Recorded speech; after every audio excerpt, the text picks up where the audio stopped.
Hello বন্ধুরা, তো চলে এসেছি তাজকিচেনে। আর আজকে বানিয়ে দেখাবো চিকেন স্যুপ রেসিপি। আর এই রেসিপিটা কিন্তু খুব সহজেই বানানো যায়। এখন শীতের সময় কিন্তু অনেক রকম সবজি বাড়িতে থেকে যায়। আর শীতের সিজনে সবজি সবসময় বাড়িতে আনাগোনাই থেকে যায়। শুধুমাত্র চিকেন কিন্তু যখন বাড়িতে আমাদের আসে রান্নার জন্য, তার থেকে কিন্তু মাত্র 2 থেকে 3 টুকরো যদি চিকেন সেই রান্না থেকে তুলে নেওয়া যায়, সেটাই কিন্তু আমাদের চিকেন স্যুপ বানানোর জন্য খুব সহজেই হয়ে যাবে। চিকেন স্যুপ বানানোর জন্য বাজার থেকে যে আলাদা করে চিকেন কিনে আনতে হবে তা কিন্তু একদমই নয়। তাহলে খুব কম সময়ের মধ্যে আর এই বাড়িতে থাকা মাত্র কয়েকটি উপকরণ দিয়ে কিভাবে বানিয়েছি স্কিপ না করে পুরোটা দেখার অনুরোধ রইল। আর যারা আমার চ্যানেলে নতুন বন্ধু তাদের কাছে অনুরোধ রইল, প্লিজ চ্যানেলটিকে সাবস্ক্রাইব করে পাশে থাকা বেল আইকনটি প্রেস করে রাখবেন। তাহলে কিভাবে বানিয়েছি সেটা দেখানো যাক। তো এখানে আমি একটি ডিম নিয়ে নিয়েছি, আর এখানে নিয়ে নেব কর্নফ্লাওয়ার।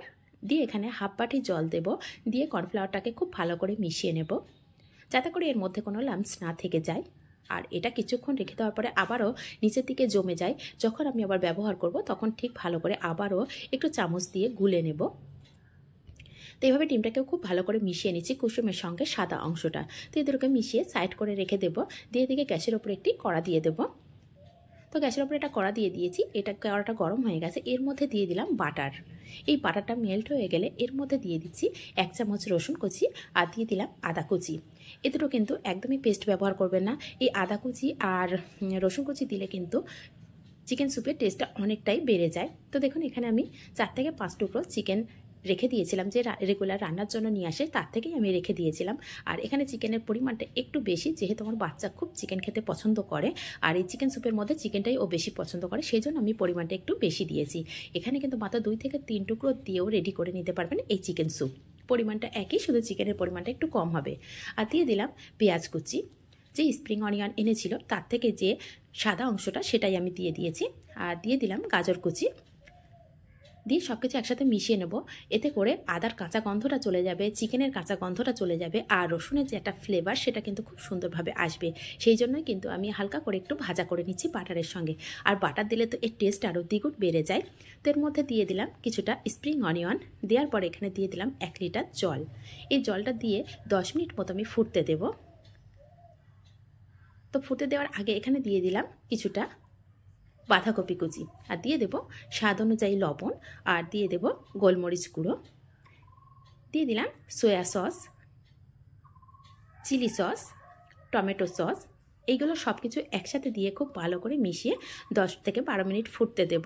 তো যতক্ষণ না চিকেনটা সিদ্ধ হচ্ছে, এক একজনের এক এক রকম সময় লাগতে পারে। তো এখানে আমি পাক্কা 10 মিনিট পরেই দেখে নিয়েছি চিকেনটা সিদ্ধ হয়েছে কিনা। তো আমার কাছে মনে হয়েছে চিকেনটা সিদ্ধ হয়েছে। এই পর্যায়ে আমি চিকেনগুলোকে তুলে নেব। নিয়ে চিকেনগুলোকে এইভাবে হাত দিয়ে খুব ভালো করে ছাড়িয়ে নেব। তো দেখুন এটার মধ্যে কিন্তু সামান্য একটু হাড় রয়েছে। আপনারা চাইলে বোনলেস চিকেনও নিতে পারেন, আবার হাড় সহ চিকেনও নিতে পারেন। তো এগুলো সব কিছু আমি দেখুন চিকেনগুলোকে খুব ভালো করে ছাড়িয়ে এইভাবে টুকরো টুকরো করে নিয়েছি। নিয়ে স্যুপের মধ্যে দিয়ে দিলাম। আর স্যুপটা কিন্তু মিডিয়াম ফ্লেমে ততক্ষণ ফুটতেই থাকছিল। সেই পর্যায়ে আমি ওই চিকেনগুলোকে এইভাবে ছোট ছোট কুচি করে নিয়ে দিয়ে দিলাম। আর এখানে যে কর্নফ্লাওয়ারটা নিয়েছিলাম সেটা কিন্তু নিচের দিকে একদমই জমে গেছে, সেটাকে আবার ভালো করে মিশিয়ে নিয়ে তারপরে আমি দিয়ে দিচ্ছি। আর দেখুন এক হাতে কিন্তু ধরে রেখেছি, আর এক হাতে কিন্তু স্প্যাচুলা দিয়ে এইভাবে নাড়াচাড়া করছি।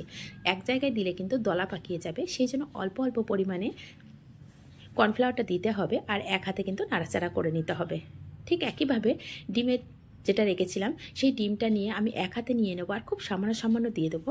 এই সময় ফ্লেমটা আমি একটু মিডিয়াম টু হাই রেখেছি, তাহলে কিন্তু ডিমটা এক জায়গায় দলা পাকিয়ে যাবে না। সেই জন্য মিডিয়াম টু হাই রেখে এইভাবে অল্প অল্প করে ডিমের অংশ দিচ্ছি, আর এইভাবে নাড়াচাড়া করছি। তাহলে কিন্তু এক জায়গায় দলা পাকিয়ে যাচ্ছে না। দেখুন কত সুন্দর দেখতে হচ্ছে উপরের অংশটা। আর কতটা সহজে এই রেসিপিটা বানানো যায়, খুব বেশি সময়েরও প্রয়োজন হয় না, যেহেতু চিকেনটা খুব কম সময়ের মধ্যে সিদ্ধ হয়ে যায়। তো এটাকে আমি আরও 1 থেকে 1.5 মিনিট মতো খুব ভালো করে একটু ফুটিয়ে নেব সব কিছু দেওয়ার পরে। আর এর মধ্যে দিয়ে দেব 1 থেকে 1.5 চামচ লেমন জুস। এই লেমন জুসটা দেওয়ার জন্য কিন্তু স্বাদ আরও অনেক গুণ বেড়ে যাবে। তো দেওয়ার পরে এখানে আমি ঢাকনা দিয়ে আরও 1 মিনিট মতো ফুটিয়ে নেব। নিয়ে আমি সার্ভ করে দেখাবো কিছুক্ষণ পরে। তো ঢাকনাটা খুলে আমি সার্ভ করে দেখাচ্ছি। আর গ্যাসের ফ্লেমটা কিন্তু আমি অফ করে দিয়েছি। আর গরম গরম এই স্যুপ খেতে বাচ্চা থেকে বড় সবাই কিন্তু খুব পছন্দ করে থাকে।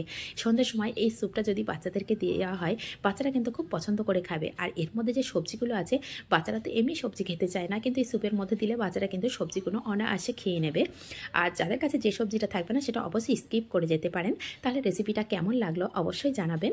আর সামান্য কিছুটা স্প্রিং অনিয়ন দিয়ে আমি সাজিয়ে দেখাচ্ছি। তো পরিবেশনটা করেছি, কেমন হয়েছে অবশ্যই জানাবেন। যদি ভালো লাগে লাইক করবেন, নিজেদের মানুষের কাছে শেয়ার করবেন, আর নিত্য নতুন রেসিপি পেতে প্লিজ চ্যানেলটিকে সাবস্ক্রাইব করে রেখে দেবেন। তাহলে আজ এই পর্যন্ত, আবার আসবো অন্য কোনো রেসিপি নিয়ে।